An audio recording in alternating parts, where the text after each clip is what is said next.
எப்படி பார்க்குறீங்க என்னுடைய உரையை? முதல்ல அதுதான் ரொம்ப மனசுக்கு உறுத்தலாக இருக்குது. அந்த அங்கிள்ங்கிற வார்த்தைக்கு முதல்ல கண்டனங்கள். அந்த வார்த்தையை பயன்படுத்தின அந்த அண்ணன் சொன்ன மாதிரி அங்கிள்னு சொல்கிறது வேற, அதை நக்கலாக சொல்கிறது வேற. அது ரொம்ப ஒரு மாதிரி ஒரு அரசியலுக்கு வந்திருக்கிறாரு, முதல்வர் வேட்பாளராக அறிவிக்கப்பட்டிருக்கிற ஒருத்தர், தமிழகத்தை ஆள போகிறேன், மாற்றங்கள் கொண்டு வர போகிறேன், அடிப்படை நாகரிகம் இல்லாமல் ஒரு வார்த்தையை சொல்லிட்டாருங்கிற ஒரு வருத்தம் இருந்தது. அதுக்கப்புறம் இப்போ ஊரே அதான் பேசிகிட்டு இருக்கேன், எங்கே பார்த்தாலும் இது ஒரு ஆடியோ ரிலீஸ் பண்ண மாதிரி. லைக் இதே விஜய் சார் இதே ஸ்டேஜ் போட்டு இதே மதுரையில் ஜனநாயகத்தின் ஆடியோ ரிலீஸ் பண்ணியிருந்தாலும் இந்த கூட்டம் வந்துடும். ஸோ இந்த கூட்டம் என்பது இப்போ அவர் மேலே இருக்கிறது நீங்கள் சொன்னீங்க இல்லையா, கரெக்டாக அந்த ரேம்ப் வாக் பண்ணால் அப்படியே கிளம்பி போயிட்டான், அவன் பார்க்குறான் போயிடறான். அதுவுமே என்ன ஆகும்னா இன்னும் 2 மாநாடு நான் ஏற்கனவே பார்த்துட்டேன் மச்சான். இல்லை அது வெயிலில் கலைஞ்சு போனவங்க, விஜய் பார்த்துட்டோன்னு போனவங்க இல்லைன்றாங்க. அண்ணன் சொல்லுறது சொன்னேன், முதல் நாள் போட்டானுங்க அந்த சிறுபிள்ளைத்தனமாக சேர் கொடுக்க மாட்டேன்ட்டாங்க அப்படின்ட்டு. அதுக்கு அவன் சேர் கடைக்காரன்லாம் சொல்லிட்டான், சார் உடச்சு போடுறாங்க சார் அப்படின்ட்டு.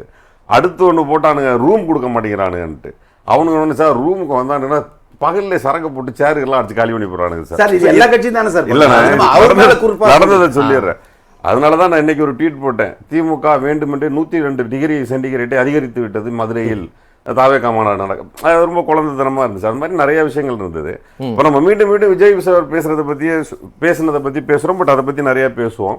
அதற்கு முன்பு திரு ஆதவ அர்ஜுனாக இருக்கட்டும், அதற்கு முன்னாடி இந்த நிர்வாகிகள் பேசினது எல்லாமே அது ஒரு மாதிரி ரொம்ப பிதற்றாலான பேச்சாதான் நான் அதை பார்க்குறேன். திரு ஆதவ அர்ஜுனா பேச நீங்க சொன்னீங்க அவங்க வீட்டுக்கு ரைடு வந்துச்சு நானே சொன்னார் இல்லையா, அவருடைய கிளாரிட்டி எல்லாம் இருக்குல்ல, ரொம்ப ஒஸ்ட் கிளாரிட்டி. அவர் வந்து அண்ணா 67 எலெக்ஷன்ல ஜெயிச்சதையும் திருப்பி 2026 சொல்லி சொல்றாரு இல்லையா, அதற்கான காரணங்கள் இருக்கு இல்லைங்களா. அதை வந்து 10ஆம் பசலியாக வந்து எல்லாரும் புரிஞ்சுப்பாங்கன்னு பாக்குறாரு. அது அப்படிலாம் யாரும் முட்டாள்கள் கிடையாது. இங்க இவங்க அண்ணா அவர்கள் வந்தாருங்கிறது ஒற்றை வார்த்தை, எம்ஜிஆர் அவர்கள் வந்தார் என்பது ஒற்றை வார்த்தை. அது ஒற்றை வார்த்தையே கிடையாது, சமுதாய புரட்சி, மக்களுடைய தேவை. அண்ணாவை நம்பினாங்க.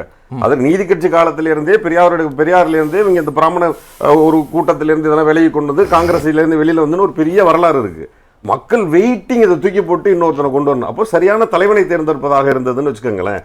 அண்ணாவை கொண்டு வந்தது அந்த 67 எலெக்ஷன்ங்கிறது கம்பேரிட்டிவா கிடையாது. அந்த 67க்கு முன்னாடி அண்ணாவினுடைய உழைப்பு என்ன, 67க்கு முன்னாடி அண்ணாவினுடைய பேச்சு என்ன, அவருடைய எக்ஸ்பீரியன்ஸ் என்ன, பத்திரிகைகளாக இருக்கட்டும், அரசியல் கட்சிகளாக இருக்கட்டும், மேடைகளாக இருக்கட்டும், அவருடைய எக்ஸ்பீரியன்ஸ் என்ன, அவர் யாரோட வேலை செஞ்சார், பெரியாரோடு இருந்தார், தொடர்ந்து அவரோடு இருந்த தம்பிகள் யாரு அந்த தம்பிகளை எல்லாம் இணைச்சாரு. பெரியாரே பகச்சுக்கிட்டு என்ன சொல்றாரு, நான் வெளியில போய் கட்சி ஆரம்பிக்கிறேங்கிறாரு. பெரியார் என்ன சொல்றாரு, நம்ம ஐடியாலஜி கெட்டு போயிடும், அரசியலுக்கு போனாங்கிறாரு.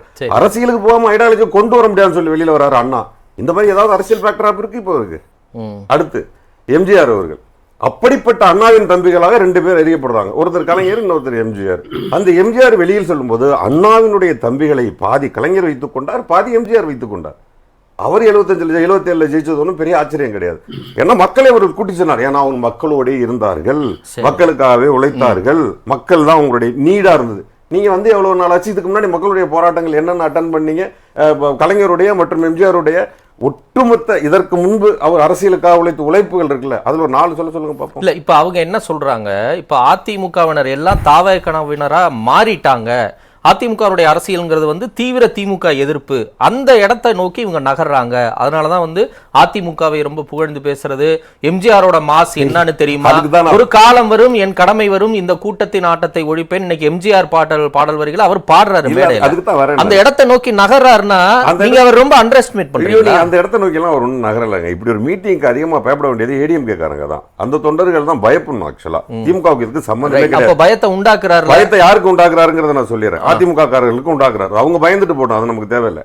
ஆனா அந்த அதிமுக காரர்களை டார்கெட் வச்சுதான் அண்ணாவையும் எம்ஜிஆர் அவர்களையும் கொண்டு வர்றார். விஜய் அவர்கள் எந்த சூழலிலும் ஒரு பெரிய ஓட் பேங்க் நம்ம கிட்ட இல்ல. இப்ப நான் சொன்னேன் இல்லையா, எம்ஜிஆர் அவர்கள் அண்ணாவின் தம்பிகளை கூட்டி சென்றார்கள் சொல்லி. இப்ப விஜய் அவருக்கு அப்படி ஒரு பேக்ட்ராப் இல்ல. அவர் என்ன பண்றாருன்னா அண்ணாவின் தம்பிகளையும் எம்ஜிஆருடைய தம்பிகளையும் கூப்பிட்டு இருக்காரு அவரு இல்லைங்களா. அவர் அந்த வேலையை தான் அந்த மாநாட்டு மூலமாக செய்து கொண்டிருக்கிறாரு. தவிர அவருக்கு நல்லா தெரியும், அவருக்கு நிச்சயமா கூட இருக்கவங்க சொல்லுவாங்க, இங்க கூடக்கூடிய கூட்டம் என்பது ஓட்டாக மாறாது. ஓட்டா மாத்தணும்னா இன்னைக்கு இருக்க சூழலுக்கு அதிமுகவை 2 பேர் பிச்சுக்கிறாங்க. இந்த சிங்கம் இந்த பக்கம் பிக்குது, இதுதான் சிங்கமாமே. ஏற்கனவே ஒரு சிங்கம் அங்கே டெல்லியில உட்காந்து அந்த பக்கமா பிச்சுக்கிட்டு இருக்கு. இப்ப ஒட்டுமொத்தமாக போட்டு ஒரு பண்ணு நடுவுல மாட்டின மாதிரி 2 பேர் பிடிச்சி இழுத்துட்டு இருக்காங்க. அது இப்ப அதிமுக என்கின்ற ஒரு கட்சி தான், அங்க இருக்கக்கூடிய தொண்டர்கள் தான் பயந்து திரும்ப ரிவர்ஸ் ஆகி ஐயோ இங்க பெரிய சூழ்ச்சி நடக்குது புரிஞ்சுக்கிட்டு அவங்க ஒழுங்கா இருந்தாங்கன்னா இதெல்லாம் ஆட்டோமேட்டிக்கா அடங்கிடும். இல்லன்னா இது தொடருங்கிறீங்க. இல்லைன்னா இந்த மாதிரி ஒரு பேசிட்டே இருப்பாரு. இல்ல அவர் இன்னும் கூட கான்பிடண்டா பேசுறாரு. எல்லாரும் கட்சி ஆரம்பிச்சுட்டு தான் ஒவ்வொரு வீட்டுக்குள்ள போகணும்னு நினைப்பாங்க. ஆனா முதல்ல நம்ம ஒவ்வொரு வீட்டுக்குள்ளேயும் போயாச்சு, அதுக்கு பின்னாடி தான் கட்சியை நம்ம ஆரம்பிச்சிருக்கோம். அதனால இவங்களால ஜெயிக்க முடியுமா? இன்னும் நீங்க உட்பட பலர் வைக்கிற விமர்சனம் தான்.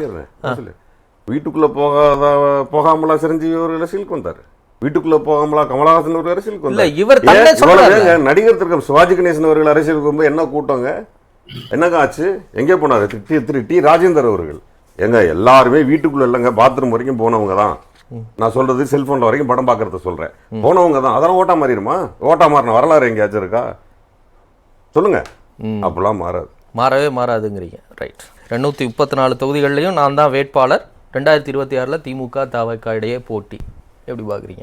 அதான் இந்த கணக்கை தான் வெவ்வேறு மாதிரி பேசிட்டு இருக்கோம். என்ன சொன்ன மாதிரி திராவிட முன்னேற்ற கழகத்திற்கான ஓட் பேங்க், அனைத்து இந்திய அண்ணா திராவிட முன்னேற்ற கழகத்திற்கான ஓட் பேங்க், அதை தான் கொஞ்சம் கொஞ்சமா கலைக்கிறதுக்கான வேலைகள் நடக்குது. நீங்க அதுக்கப்புறம் மற்ற எல்லா கட்சிகளுக்குமான ஓட் பேங்க், அவர்களுக்கான சின்னம், அவர்களுக்கான தலைவர்கள். அதாவது இதுதான் இப்ப ரேஸ்ல இருக்கு. இந்த ரேஸ்ல இவர் வரும்போது இவருக்கு ஒரு சின்னம் ஒண்ணு வரும். அந்த சின்னத்தை போய் மக்கள்கிட்ட சேர்க்கறது ரொம்ப சிரமம். அது சிரமம்னு வரும்போது ரொம்ப இப்போலேருந்தே அந்த வேலையை செய்ய ஆரம்பிக்கிறாங்க. என் முகம்தான் அவர் சொல்றாரு, என் முகம் தான் சின்னம்னாரு. அதை கவனிச்சீங்களான்னு தெரியல. என் முகம் தான் சின்னம், அவருக்கு தெரியும் ஒரு சின்னம் வரும்ட்டு. வரும்போது அந்த சின்னம் மக்கள் மனசுல போய் சேர்றது ரொம்ப டிலே ஆகும். அப்ப நான் தான் வேட்பாளரும் கிட்டத்தட்ட அதே மாதிரி தான். நிச்சயமா யாருக்கும் அறிமுகம் இல்லாத, ஏற்கனவே சர்வீஸ் பண்ணாத, வெறும் தியேட்டர்ல போய் டிக்கெட் கிழிச்சு போட்டு ஓஹா ஆஹா ஓஹோன்னு கத்தனால தான் உன் தொகுதியில நிக்க போறான், அவன் உனக்கு யாருன்னே தெரியாது, அங்கும் நான் தான் வேட்பாளர். இல்ல நீங்க ஏன் அப்படி குறைச்சு அதான் சொல்றாங்க. இல்லன்னா தூக்கி போறவன் தான் வேட்பாளர் முடிவுக்கு வராரு. அதுதான் நான் சொல்றேன். ஒரு திராவிட முன்னேற்ற கழகக்காரனோ அதிமுக அரசியல்வாதின்னு ஒட்ட வார்த்தையில சொல்லிடுவான்.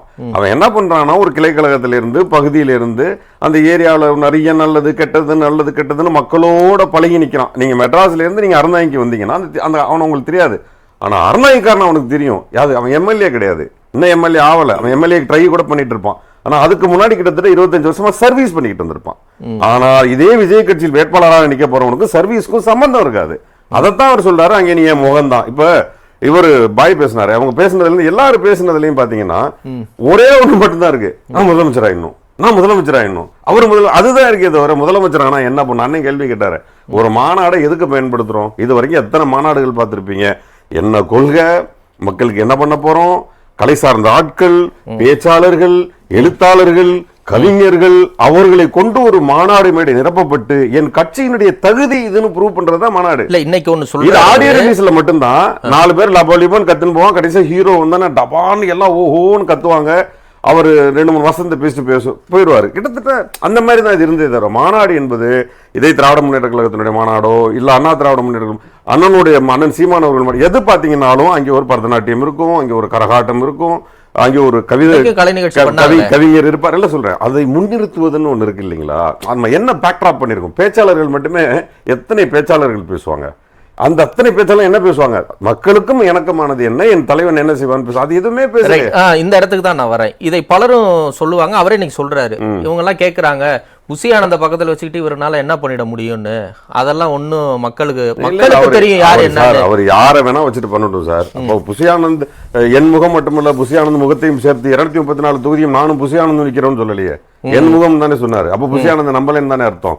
அவர் யாரையுமே நம்பலங்க, அவரை மட்டும் தான் நம்புறாரு. அதான் சொல்றேனே, மற்றவர்களாவது பரவாயில்ல, அவர் தான் ரொம்ப மோசமா முதல்வர் ஆசையில இருக்கிறாரு. அது ரொம்ப அப்பண்டமா தெரியுது. இன்னொன்னு அவர் சொல்றாரு, நீங்க இது சொல்றதுனால கேட்கிறேன், நிறைய பேர் நினைக்கிறாங்க நான் அரசியல் ஆதாயத்துக்காக வரல, இந்த மக்கள் எனக்கு நிறைய கொடுத்திருக்காங்க, அதை நான் திருப்பி கொடுக்கணும்னு நினைக்கிறேன், கொள்கை வழி கோட்பாட்டு வழியில பயணிக்கணும்னு தான் நான் வந்திருக்கேன் அப்படின்னு சொல்றாரு. இந்த கொள்கை வழியும் கோட்பாட்டு வழியும் அவர் ஸ்பீச்ல நான் கேட்கிறேன்,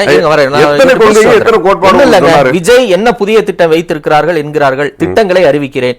பெண் குழந்தைகள், பெண்கள், வயதானவர்கள் தான் நம்முடைய முதன்மை அக்கறை, இளைஞர்கள், உழவர்கள், உழைப்பாளர்கள், நெசவாளர்கள், ஆதரவற்ற முதியோர்கள், மீனவர்கள், மாற்றுத்திறனாளி, வரிசையா சொல்லிட்டு அரசின் சிறப்பு கவனம் தேவைப்படுபவர்களுக்காக அரசு அமைப்பதே நமது நோக்கம். சும்மா புள்ளிக்கு சொல்றேன், பெண்கள் அப்படின்னா இல்ல, பெண்கள் அப்படின்னா அந்த அட்டவணையை சொல்றேன். புரட்சி தலைவர் எம்ஜிஆர் அவர்கள் ஒரு திட்டம் திட்டுறாரு. என்ன திட்டம் தெரியுமா? நீங்க அப்படியான்னு கேட்பீங்க. அவர் சொல்றாரு, இந்த வேலைக்கு போறாங்களா பொம்பளை பிள்ளைங்க, அவங்க வெளியூருக்குலாம் போனா டிராவல் ரொம்ப பிரச்சனையா இருக்குது, அவங்களுக்கு ஒரு ஹாஸ்டல் பண்ணுவோம். இதை பேசினது யார் தெரியுமா? எம்ஜிஆர். எத்தனை வருஷத்துக்கு முன்னாடி. அதை அவரால் பண்ண முடியல. இப்ப எந்த ஆட்சி பண்ணுச்சு? பெண்கள் பாதுகாப்புங்கிறது 1, 2, 3, 4ல எங்கேயோ போயிடுச்சு.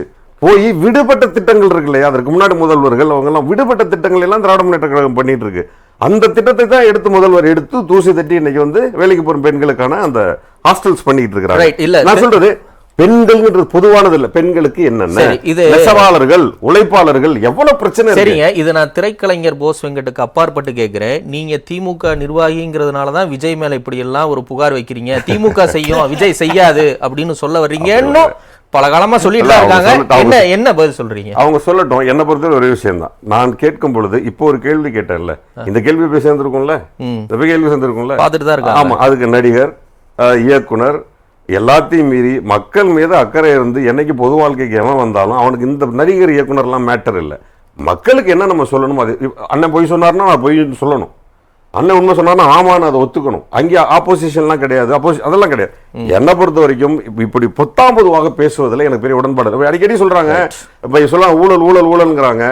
பெரிய நீங்க ஒரு விஷயத்தை சரியா புரிஞ்சுக்கணும். திராவிட முன்னேற்ற கழகத்தின் மேல ஊழல்கள் இருக்கு, திமுக அத்தனை பேர் மேல ஊழல்கள் இருந்திருக்கு. அட்டன் பண்ணி திரு அண்ணன் ராசா அவர்கள் மீது வழக்கு நடந்துட்டு இருக்கும்போது அதை சொல்லி தான் அதிமுக அன்னைக்கு ஓட்டு வாங்குச்சு. அன்னைக்கு அவ்வளவு பெரிய தோல்வியை நம்ம சந்திச்சோம். தீர்ப்பு என்ன வந்துச்சு? இன்னைக்கு பொன்முடி என்று சொல்கிறார். ஏன் வெளியில வந்தாரு? அண்ணன் ஐபி அவர்களை பேசுறாரு. என்ன அண்ணன் ஐபி அவர்களையும் பற்றி பேசினாரு, திரு மூர்த்தி அவர்களையும் பற்றி இவர் பேசினாரு, பேசுறாங்க. நான் என்ன கேட்கிறேன், நீ ஊழல்னு சொன்னோன்னே நான் ரொம்ப தெளிவா கேட்கிறேங்க. ஊழல் இன்று இந்த டெண்டரில் எத்தனாம் தேதி விடப்பட்ட டெண்டரில் இந்த பாலத்தில் அண்ணன் திரு ஐபி அவர்களோ ஏன் சொல்லுங்களேன் ஊழல் செய்தார்கள். அப்படி பார்த்தா நான் சொல்றேன், ஒரு கார் வாங்கினாரு, டாக்ஸ் கட்டல, ஊழல் ப்ரூவ் பண்ணப்பட்டது, கார் தூக்கிட்டு போகப்பட்டது. ஒரே கட்சிக்குள்ள ஊழல்ங்கிறதுக்காக ரெய்டு வந்தவனோ எதை வீட்டுக்கு ரெய்டு வந்தாலும் அவனு இருக்கிற ஒரே கட்சி அந்த கட்சி தான். அந்த ரெய்டு வந்தவனும் அந்த கட்சியில தான் சேரலாம், ரெய்டு போனவனும் அந்த கட்சியில தான் சேரலாம். அங்கே ரெய்டு வந்தவன் தலைவன் என்ன கட்சி, என்ன கோட்பாடு, என்ன கொள்கை, எதுக்கு பேசுறீங்க?